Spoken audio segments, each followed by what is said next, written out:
हाँ तो देखिए, इस वीडियो में पढ़ रहे हैं हम सेल। सेल क्या होती है?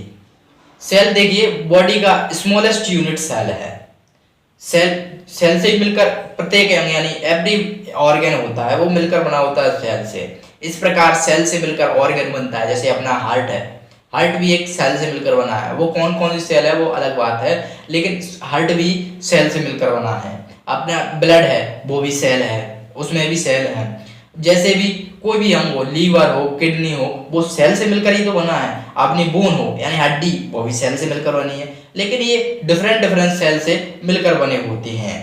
तो इस वीडियो में हमें पढ़ना है सेल। सेल में पढ़ेंगे हम डेफिनेशन ऑफ सेल, यानी कि डेफिनेशन क्या होती है सेल की, जो अक्सर एग्जाम्स में भी पूछी जाती है। फर्स्ट ईयर हो, सेकेंड ईयर हो, थर्ड ईयर हो, आपके सिलेबस में सेल है तो क्वेश्चन बहुत ही इंपॉर्टेंट है।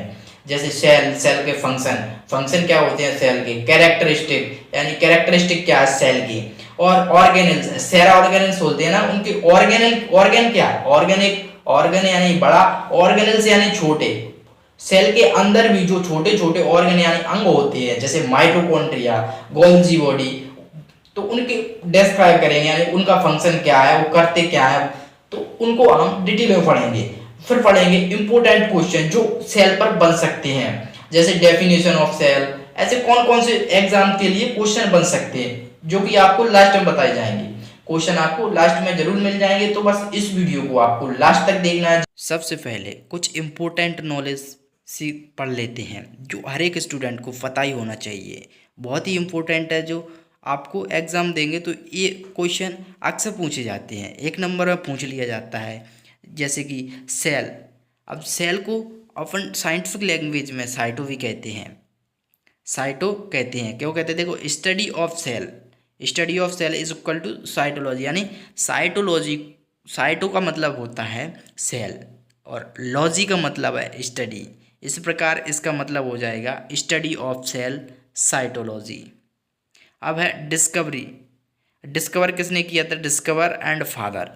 अब डिस्कवरी किसने की थी? इसकी डिस्कवरी की थी, सेल की डिस्कवरी की थी रॉबर्ट हुक ने। रॉबर्ट हुक ने एक कॉर्क की छाल में माइक्रोस्कोप से कॉर्क की छाल को देखा तो उसमें उन्हें कमरे जैसे लाइक स्ट्रक्चर दिख रहे थे, जिनको उन्होंने सेलुला नाम दिया। बाद में चल के इसका नाम सेल पड़ गया। और इसकी डिस्कवरी कब हुई थी? 1665 में इसकी डिस्कवरी हुई थी, जो कि की गई थी डेड सेल की खोज। लिविंग सेल नहीं थी, वो डेड सेल थी, यानी मरी हुई सेल थी। अब बात आती है लिविंग सेल की डिस्कवरी किसने की? तो लिविंग सेल की डिस्कवरी की थी एंटोनी वैन ल्यूवेनहुक। एक एंटोनी वैन ल्यूवेनहुक नाम के साइंटिस्ट थे जिन्होंने लिविंग सेल की डिस्कवरी की। फिर पढ़ते हैं कि थ्योरी किसने दी। अब डेड सेल की भी डिस्कवरी हो गई, लिविंग सेल की भी हो गई, लेकिन एक थ्योरी दी कि पृथ्वी पर यानी जो भी जीवित है, जो भी ऑर्गेनिज्म जीवित है, ऑर्गेनिज्म यानी पेड़ पौधे हो, बैक्टीरिया हो, वायरस हो, जो भी जीवित है वो मिलकर बना है सेल से। अब वो सेल कोई सी भी हो सकती है, यूकैरियोटिक, प्रोकैरियोटिक, वो डिफरेंट टाइप की सेल हो सकती है, लेकिन वो बना सेल से ही है। बैक्टीरिया भी सेल से मिलकर बना है, पेड़ पौधे हो वो भी सेल से मिलकर बने हैं, ह्यूमन अपने इंसान है अपन भी सेल से ही मिलकर बने हैं। फिर आती है smallest cell in the world. सबसे छोटी सेल कौन सी है वर्ल्ड में? ह्यूमन की बात नहीं कर रहे कि ह्यूमन में सबसे छोटी सेल कौन सी है, यहाँ बात हो रही है smallest cell in the world. तो इसका है प्लाज्मा, माइकोप्लाज्मा एक सबसे स्मॉलेस्ट सेल है वर्ल्ड में, माइकोप्लाज्मा। फिर बात आती है biggest cell in the world, यानी कि वर्ल्ड में सबसे बड़ी सेल कौन सी है? तो इसमें आंसर आएगा एग ऑफ ऑस्ट्रिच, यानी कि जो शुतुरमुर्ग देखा होगा आपने, उसका अंडा होता है, उसकी सेल सबसे बड़ी होती है। तो चलिए बढ़ते हैं आगे। अब ह्यूमन में बात करें तो स्मॉलेस्ट सेल इन ह्यूमन, यानी कि ह्यूमन में सबसे स्मॉलेस्ट सेल कौन सी है? तो ये हो जाएगी स्पर्म, जो कि मेल के रिप्रोडक्टिव सेल है। अब बिगेस्ट सेल इन ह्यूमन, यानी कि सबसे बड़ी ह्यूमन में कौन सी सेल है? तो ये हो जाएगी ओवम। ओवम जो कि फीमेल में पाई जाती है, ये भी रिप्रोडक्टिव सेल है। अब लॉन्गेस्ट सेल इन ह्यूमन, यानी लंबी सेल, बिगेस्ट बात अलग हो जाती है और लॉन्गेस्ट बात अलग है। तो लंबी सेल यानी लॉन्गेस्ट सेल इन ह्यूमन, तो ये हो जाएगी अपनी न्यूरॉन सेल, न्यूरॉन जो कि अपने ब्रेन में पाई जाती है। नॉन डिविजनल ह्यूमन सेल यानी कि जिसमें डिवीज़न नहीं हो, वो कौन सी सेल है? ये हो जाएगी न्यूरॉन सेल। न्यूरॉन सेल में डिवीज़न नहीं होता है।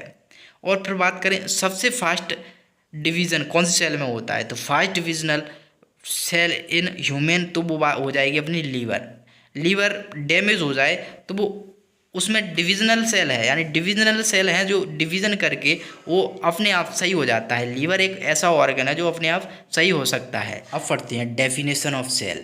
The structural and functional unit of life is called cell. क्या है?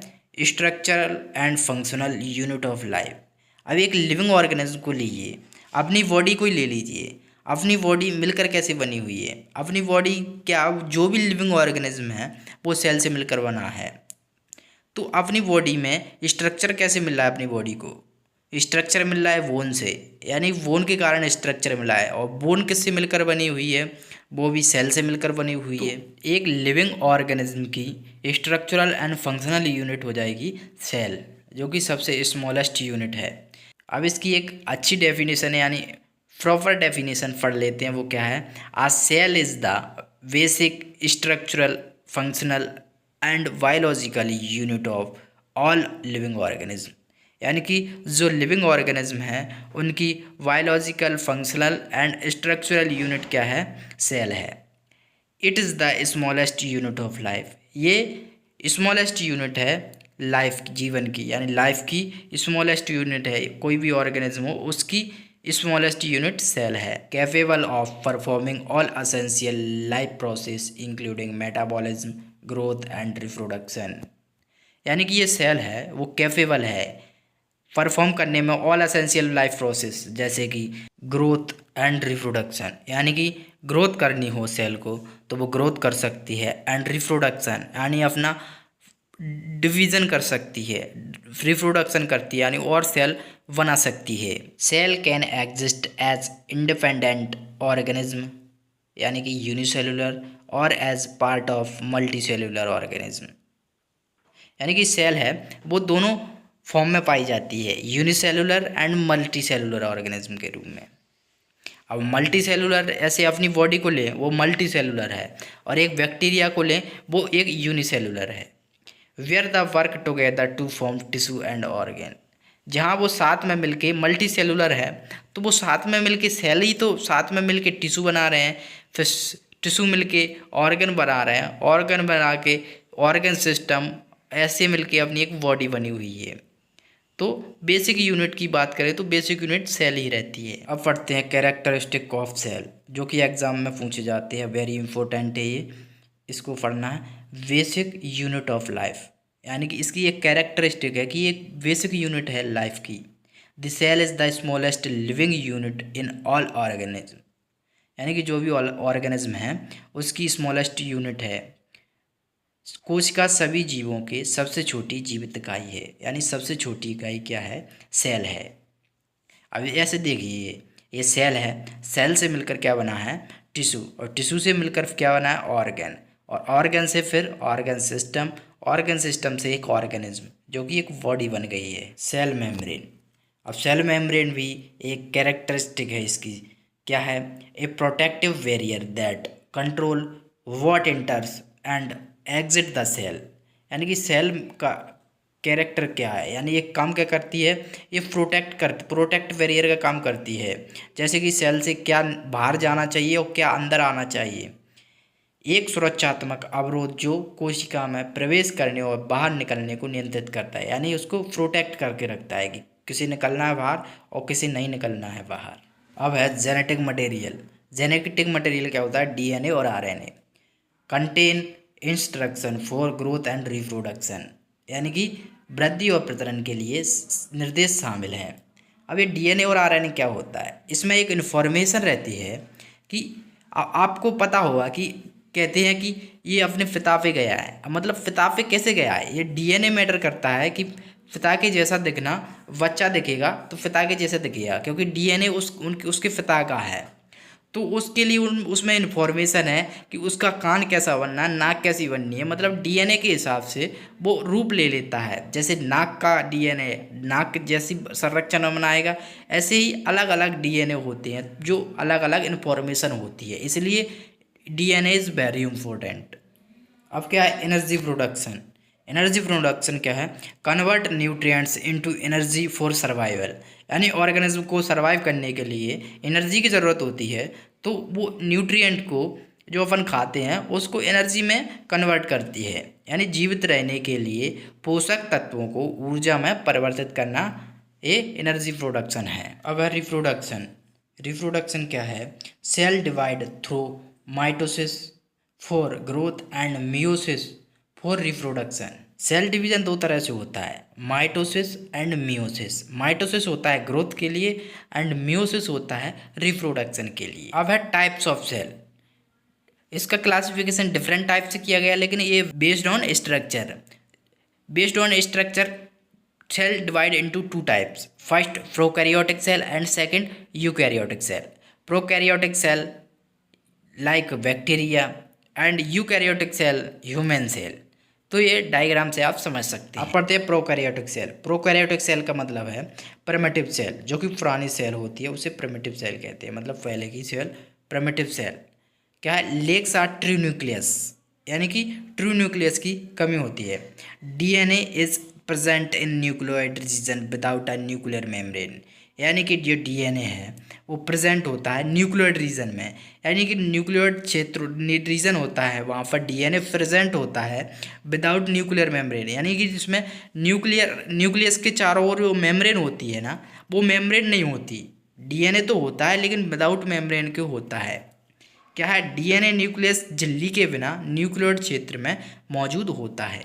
अब क्या है, नो मेम्ब्रेन बाउंड ऑर्गेनेल्स, यानी कि इसमें ऑर्गेनेल्स से नहीं होते जो कि मेम्ब्रेन से बाउंड होते हैं। Organelles like mitochondria, endoplasmic reticulum, Golgi body are absent, यानी कि जिसमें जो ऑर्गेनेल्स होते हैं वो मेम्ब्रेन से बाउंड रहते हैं, वो वाले ऑर्गेनेल्स इसमें एब्सेंट होते हैं, जैसे mitochondria, endoplasmic reticulum and Golgi body. Second है स्मॉल इन साइज, यानी प्रोकैरियोटिक सेल है वो साइज में स्मॉल होती है। Typically range from 0.1 to 5 micrometre in diameter, यानी कि इसका साइज लगभग स्मॉल होता है 0.1 से 5 माइक्रोमीटर तक। फोर्थ है unicellular organism, mostly found as single celled organism, यानी कि मोस्टली ये पाए जाते हैं सिंगल सेल्ड ऑर्गेनिज्म ग्रुप में। जैसे कि एग्जांपल के लिए बैक्टीरिया। बैक्टीरिया क्या है, यूनिसेलुलर ऑर्गेनिज्म है। अब क्या है, सेल वॉल प्रेजेंट, यानी कि प्रोकैरियोटिक सेल में सेल वॉल प्रेजेंट होती है। Most have a rigid cell wall made of peptidoglycan in bacteria, यानी कि बैक्टीरिया में इसकी सेल वॉल रिजिड होती है और बनी होती है पेप्टिडोग्लाइकेन की, यानी मोस्टली रिजिड ही होती है इसकी सेल वॉल। अब है साइटोप्लाज्म। साइटोप्लाज्म क्या है, jelly like substance where cellular activities occur, यानी कि जेली जैसा पदार्थ जहाँ कोशिकीय गतिविधियाँ होती हैं। ये क्या है, एक सब्सटेंस है जेली लाइक, तो वो वहाँ पे क्या है, जो भी ऑर्गेनल्स होते हैं वो पूरी एक्टिविटी इसी के अंदर होती हैं, साइटोप्लाज्म के अंदर। अब क्या है, cell membrane present just inside the cell wall, controls movement of substances, यानी कि ये सेल वॉल के इनसाइड यानी अंदर की तरफ पाया जाता है और कंट्रोल करता है मूवमेंट ऑफ सब्सटेंसेस, यानी कि जो भी सेल मेम्ब्रेन के अंदर जो भी सब्सटेंसेस है, ऑर्गेनेल्स है, साइटोप्लाज्म है, उनके मूवमेंट को कंट्रोल करता है। अब है राइबोसोम। राइबोसोम 70S का पाया जाता है प्रोकैरियोटिक सेल में, smaller and free floating in the cytoplasm for protein synthesis. अब ये राइबोसोम का कार्य करता है, राइबोसोम प्रोटीन सिंथेसिस करता है और इसमें पाया जाता है 70S का, तो ये स्मॉलर होता है, यानी कि यूकैरियोटिक की तुलना में इसमें राइबोसोम छोटा होता है और फ्लोटिंग होता है, यानी फ्लोटिंग करता रहता है साइटोप्लाज्म में। अब रिप्रोडक्शन की बात करें तो reproduction asexual reproduction mainly by binary fission, यानी कि इसमें बाइनरी फिजन के द्वारा रिप्रोडक्शन होता है जो कि असेक्सुअल होता है। अलैंगिक प्रजनन मुख्यतः द्विखंडन द्वारा होता है, यानी कि इसमें असेक्सुअल रिप्रोडक्शन होता है वो होता है बाइनरी फिजन के द्वारा। अब इसका एग्जांपल देख लेते हैं। आप इसका एग्जांपल याद रख लीजिए, बैक्टीरिया। बैक्टीरिया में जैसे ई कोलाई, आर्किया, ये इसके एग्जाम्पल हैं प्रोकैरियोटिक सेल के। अब पढ़ेंगे यूकैरियोटिक सेल। इसमें क्या है, ट्रू न्यूक्लियस प्रेजेंट, यानी कि इसमें ट्रू न्यूक्लियस प्रेजेंट होता है। DNA is enclose within a nuclear membrane, यानी कि इसमें डीएनए होता है तो वो मेम्ब्रेन से अंदर रहता है, इनक्लोज रहता है, क्लोज रहता है मेम्ब्रेन से। सेकंड क्या है, मेम्ब्रेन बाउंड ऑर्गेनेल्स, यानी इसमें मेम्ब्रेन बाउंड ऑर्गेनेल्स पाए जाते हैं। Includes mitochondria, endoplasmic reticulum, Golgi apparatus and lysosomes etc. यानी इसमें जो भी होते हैं ये माइटोकॉन्ड्रिया, एंडोप्लाज्मिक रेटिकुलम, ये क्या है, ये ऑर्गेनेल्स हैं, वो मेम्ब्रेन से बाउंड रहते हैं। क्या थर्ड क्या है, लार्जर इन साइज, यानी कि ये प्रोकैरियोटिक की तुलना में इसका साइज बड़ा होता है। Typically ranges from 10 to 100 micrometre, यानी कि इसकी रेंज क्या है, 10 to 100 माइक्रोमीटर्स। अब फोर्थ क्या है, यूनिसेलुलर और मल्टी सेलुलर, यानी कि found in both single celled and multi cellular organism, यानी कि ये यूकैरियोटिक है, ये मल्टी सेलुलर एंड यूनिसेलुलर दोनों में पाई जाती है। जैसे कि अमीबा ले लो, अमीबा क्या है, एक सिंगल सेल्ड ऑर्गेनिज्म है, और ये ह्यूमन यानी अपनी बॉडी की बात करें तो मल्टी सेलुलर है। अब है सेल वॉल। सेल वॉल क्या है, present in plant and fungal cell, absent in animal cell, यानी ये सेल वॉल है ये अपने प्लांट सेल में पाई जाती है और फंगल सेल में पाई जाती है, लेकिन अपनी ये बॉडी के अंदर सेल होती है उसमें सेल वॉल नहीं होती है, यानी एनिमल सेल में एब्सेंट होती है सेल वॉल। पौधों और कवक कोशिकाओं में मौजूद, लेकिन पशु कोशिकाओं में अनुपस्थित। पशु मतलब अफन भी एक पशु की तरह एनिमल में आते हैं, तो अपनी और पशुओं की सेल में सेल वॉल नहीं पाई जाती।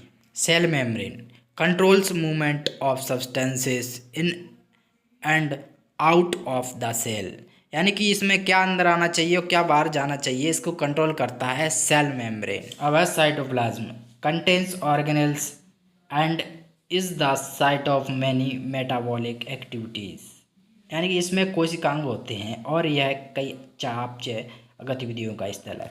यानी ये साइटोप्लाज्म है, इसी में ऑर्गेनेल्स होते हैं, जो भी organelles mitochondria, Golgi body, vacuoles, जो भी ऑर्गेनेल्स होता है वो साइटोप्लाज्म में ही होता है। इसी यहीं पे मेटाबॉलिक एक्टिविटी होती हैं। अब पढ़ते हैं राइबोसोम।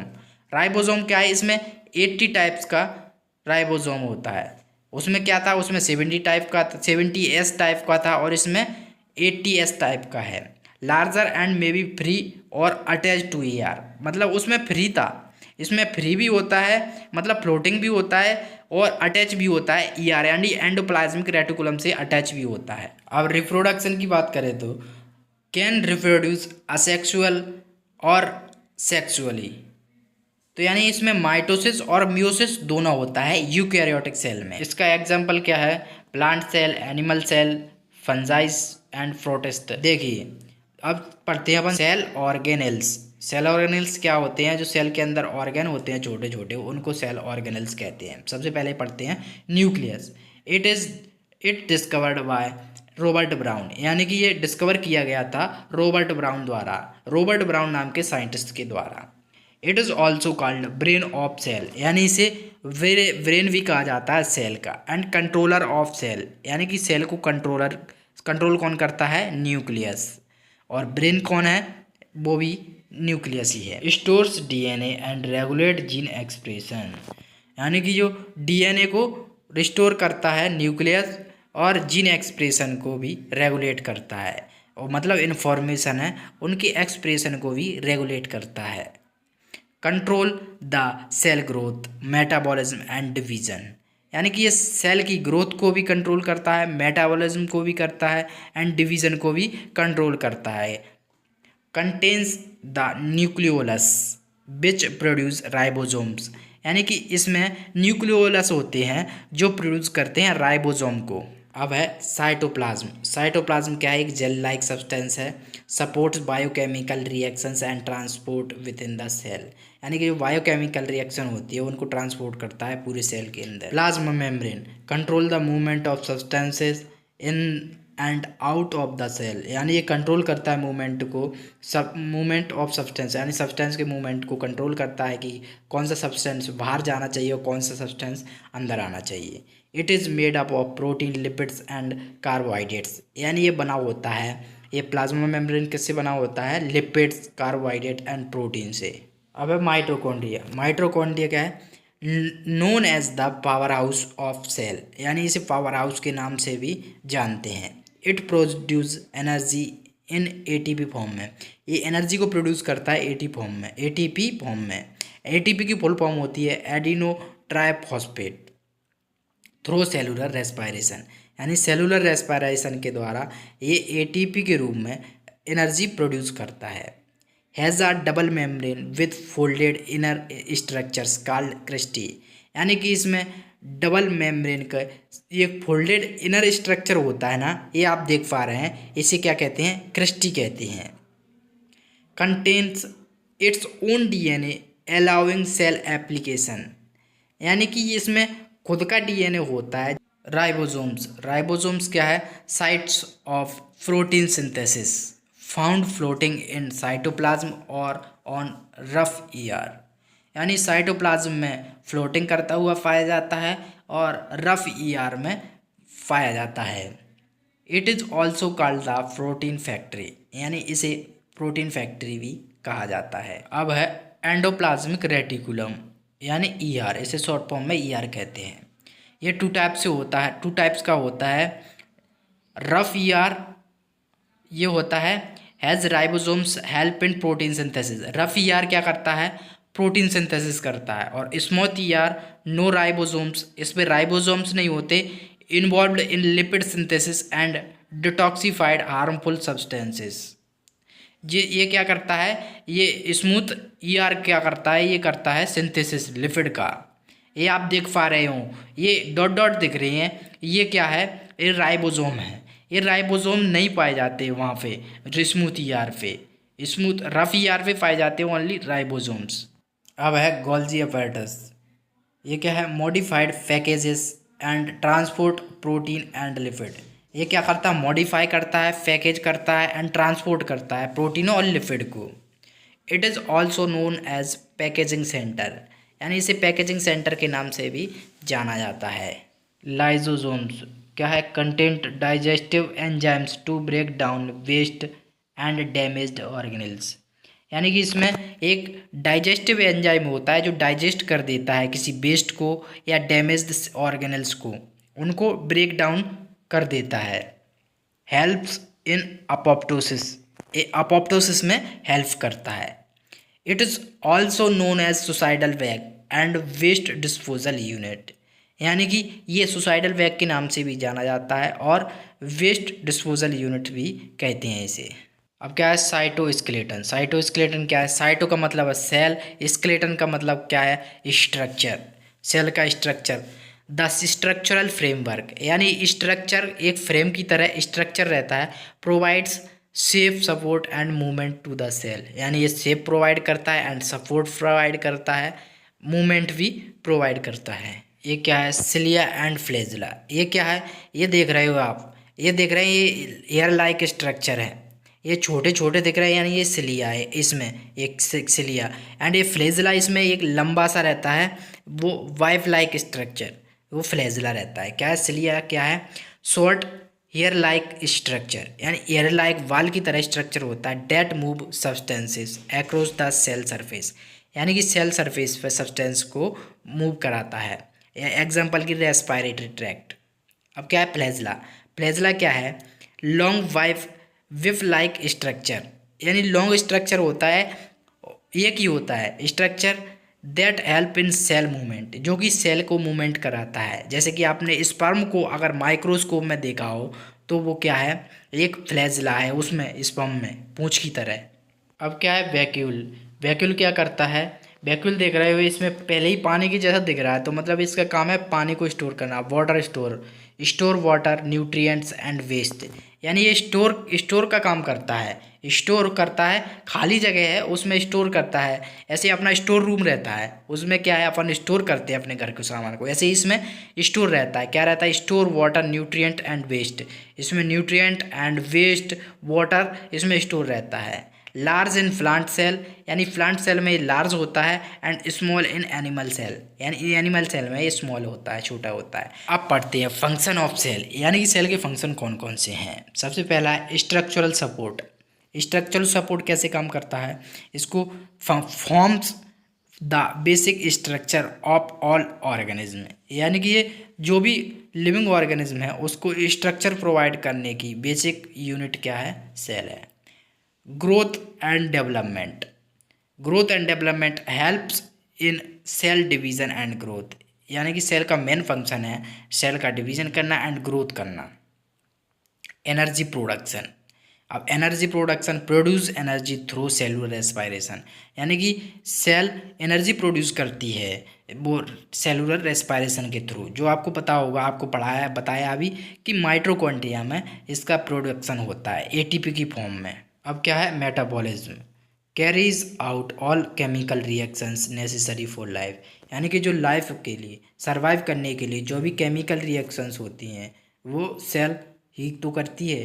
अब क्या है? रिप्रोडक्शन। रिप्रोडक्शन क्या है? इन्वॉल्व इन सेल डिवीजन, यानी कि सेल डिवीजन में इन्वॉल्व होती है माइटोसिस एंड म्यूसिस के माध्यम से। अब यह ट्रांसपोर्ट, ये ट्रांसपोर्ट भी फंक्शन है एक इसका। Move substances in and out of the cell, यानी कि सेल से सब्सटेंस को बाहर एंड अंदर करना, ये ट्रांसपोर्टेशन का ये मेन फंक्शन है इसका। अब क्या है? Protein synthesis. Produce proteins using ribosomes, यानी ये प्रोटीन सिंथेसिस का काम भी करती है। वो किसके माध्यम से? राइबोसोम्स प्रोटीन का सिंथेसिस करता है। फिर क्या है? Waste removal, eliminates waste materials from the cell, यानी कि सेल का एक फंक्शन है वेस्ट को रिमूव करना। Communication, sends and receives signals to coordinate with other cells, यानी कि ये एक दूसरे सेल से कनेक्ट रहते हैं और सिग्नल्स सेंड करते हैं एंड रिसीव करते हैं। अब देखते हैं इम्पोर्टेंट क्वेश्चन। इम्पोर्टेंट क्वेश्चन क्या है? हम पढ़ चुके हैं, उसी में से ये क्वेश्चन है, जैसे कि differentiate between prokaryotic and eukaryotic cell.